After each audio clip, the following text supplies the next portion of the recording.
नाज़रीन, इस वक्त सवाल वही है कि एक तरफ हुकूमत और हुकूमत का इत्तेहाद, हुकूमत के इत्तेहाद में मौजूद बशमूल जमातें जिनका ताल्लुक़ अपने इलाके से भी बहुत मज़बूत है और वो वहाँ की सियासत को भी परवान चढ़ाना चाहते हैं, लेकिन कुछ फ़ैसले होते हैं, तहफ़्फ़ुज़ात का इज़हार होता है।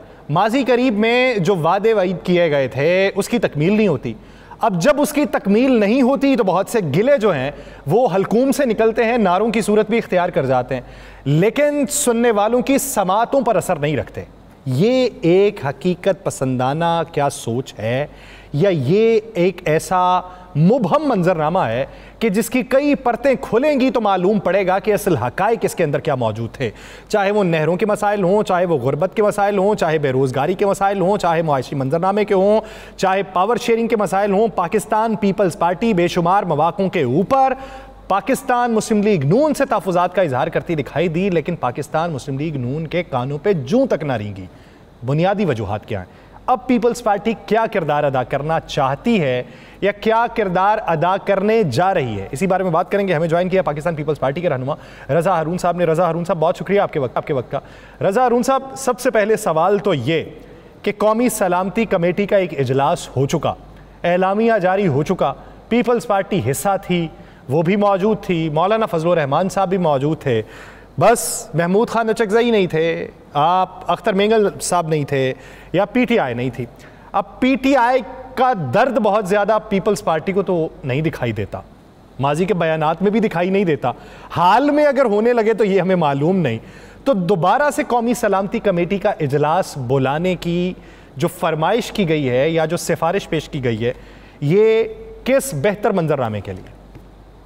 यासिर भाई, दहशतगर्दी का वाक़या हुआ जाफर एक्सप्रेस पे, उसके बाद जो सबसे अवलीन ज़रूरत थी वो नेशनल कंसेंसस या नेशनल यूनिटी का मुजाहरा करने के लिए थी। इसी हवाले से नेशनल सिक्योरिटी का जो है वो इजलास बुलाया गया।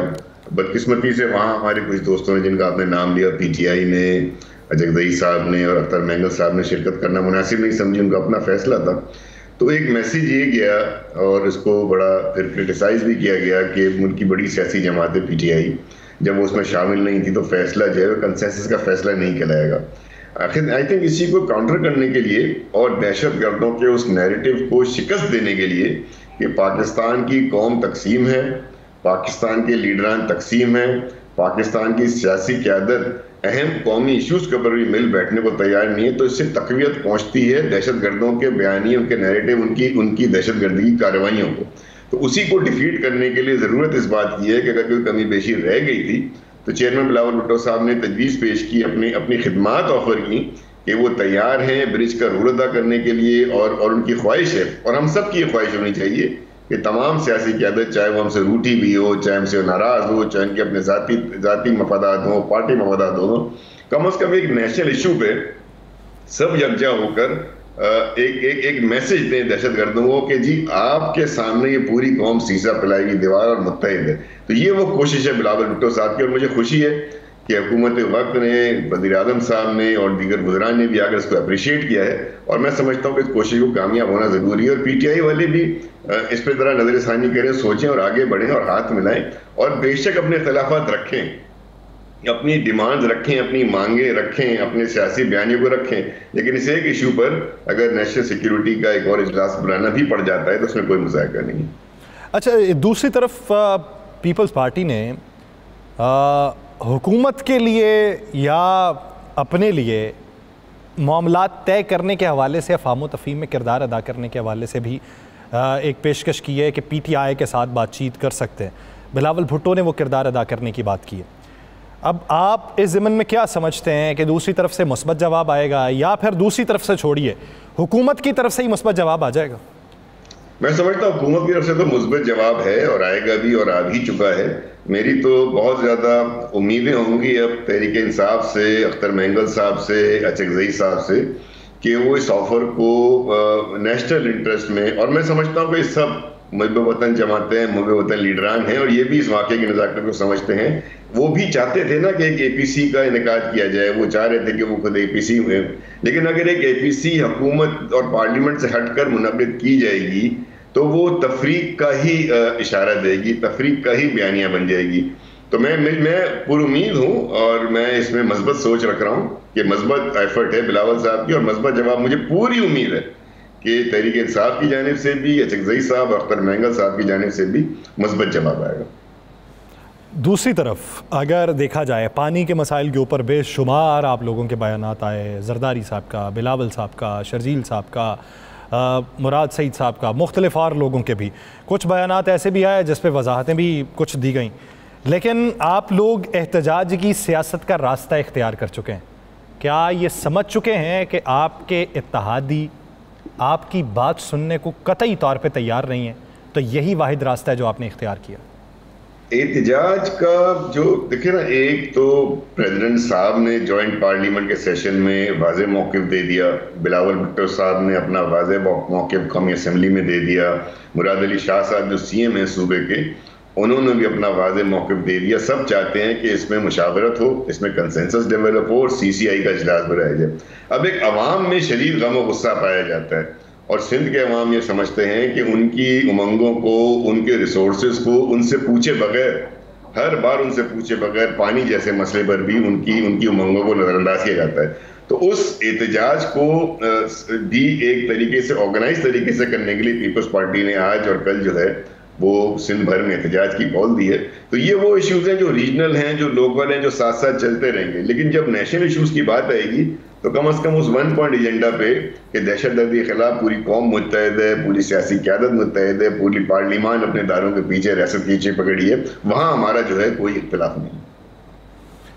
आप बैड गवर्नेंस की जिम्मेदारी भी हुकूमत पे डालते हैं, गुर्बत की भी डालते हैं, बेरोज़गारी की भी डालते हैं। एक तरफ कहते हैं मईशत बेहतर समत में गामज़न है, हुकूमत कहती है दादोशुमार अच्छे हैं, बिलावल साहब कहते हैं बेरोज़गारी बढ़ रही। तो सर दादोशुमार अच्छे हैं तो बेरोज़गारी कैसे बढ़ रही है? सरमायाकारी आ रही है तो गुर्बत कैसे हो रही है? ये चीज़ समझ में नहीं आ रही हुकूमत की। और क्या नाम है, ऐलानात हैं या उसके बयानिए हैं, पीपल्स पार्टी और समत में। देखिए बात जो है ना वो बड़ी सिंपल है यासिर। अगर आप अपने हुकूमत के और पाकिस्तान के माशी अशारिये देखेंगे तो वो बेहतर हुए और स्टेबल हुए। यही वजह है कि स्टाफ लेवल माहिदा भी IMF ने आपके साथ कर लिया है और अब अगली ट्रांच भी आ जाएगी। लेकिन जो ग्राउंड रियलिटी है वो ये है कि जब ये इकोनॉमिक स्टेबिलिटी होगी जो आहिस्ता आहिस्ता हो रही है, मुल्क में पॉलिटिकल स्टेबिलिटी होगी, जब ये दोनों चीज़ें हो जाएंगी तो उसके बाद आपकी जो है इकोनॉमिक प्रोग्रेस, इकोनॉमिक तरक्की, माशी तरक्की का काम शुरू होगा। उस वक्त तक जब तक कि ये शुरू नहीं होता और उसमें काफ़ी अरसा लगेगा, ये 1-2 माह की नहीं, ये कई माह की बात है कि आप इस पोजीशन पे आएंगे कि महंगाई पर बाकायदा काबू पा सकें और रोजगार में इजाफा कर सकें। तो उस वक्त तक जब तक ये नहीं होता, जाहिर है कि ये बताया जाएगा कि आज जो है वो रोजगार, महंगाई और गुर्बत सबसे बड़ा मसला है एक आम शहरी का। सर अख्तर मेंगल साहब ने गुज़श्ता दिनों में, वो पूरा उसका माखज़ बयान नहीं करता, उन्होंने गिला किया नवाज़ शरीफ साहब से और जरदारी साहब से कि एक वक्त आप पे था, हम आप लोगों के साथ खड़े थे, हमने आवाज़ में आवाज़ मिलाई थी, एक वक्त हम पे है और आपकी आवाज़ तक नहीं निकली, ये याद रहेगा। क्या वजह बनी है कि इतनी जो है वो खलीज दिखाई दे रही? अख्तर मेंगल साहब से मेरा बड़ा एहतराम का रिश्ता है, वैसे भी मैं बड़े हैं हमारे और बहुत मोहतरम सियासतदान हैं। लेकिन देखें अख्तर मेंगल साहब भी रियासत के हिस्सेदार रहे हैं ना, हुकूमतों के हिस्सेदार रहे हैं। और जहाँ वो बात ये कर रहे हैं, आपको याद होगा जब 2008 में पाकिस्तान पीपल्स पार्टी की कोalition गवर्नमेंट बनी थी तो एक पैकेज शुरू हुआ था आगाज़ हकूक़ बलूचिस्तान के नाम से, आसिफ जरदारी साहब ने शुरू किया था। फिर आसिफ जरदारी साहब के दौर में ही 18वीं तरमीम आई, फिर उनके दौर में NFC अवार्ड आया और उस NFC अवार्ड में तमाम ही सूबों ने, खास तौर पे सबसे बढ़ चढ़कर पंजाब ने अपना हिस्सा जो है बलूचिस्तान के लिए दिया और डेवलपमेंट फंड्स वहाँ पे ज़्यादा के फंडिंग NFC अवार्ड में बलूचिस्तान को ज़्यादा होती है। तो जहाँ जहाँ सरकारी तौर पर, इंतज़ामी तौर पर बलूचिस्तान के लिए आवाज़ उठाई जा सकती थी, मैं समझता हूँ वहाँ पाकिस्तान पीपल्स पार्टी ने भी और पंजाब की हद तक उस वक्त जो वज़ीर आला थे शहबाज शरीफ साहब और नवाज शरीफ साहब ने इस बात से एग्री किया कि बलूचिस्तान के साथ ताउन करना है, बलूचिस्तान की फंडिंग में इजाफा करना है। तो आज जो वाक़यात हैं उसमें चूंकि अख्तर मेंगल साहब और जो वहाँ लोकल सियासत हो रही है उसमें वहाँ पे ज़्यादातर जो नवाब और सरदार हैं उनका पॉलिटिकल रोल बहुत महदूद हो गया है, बावजूद उनकी अपनी सियासत जो है वो इतनी कामयाब नहीं जा रही। तो ये शिकवा तो उनका बनता है कि उनके अपने सूबे के जो सियासी मामलात हैं उसमें लीडिंग रोल नहीं रहा।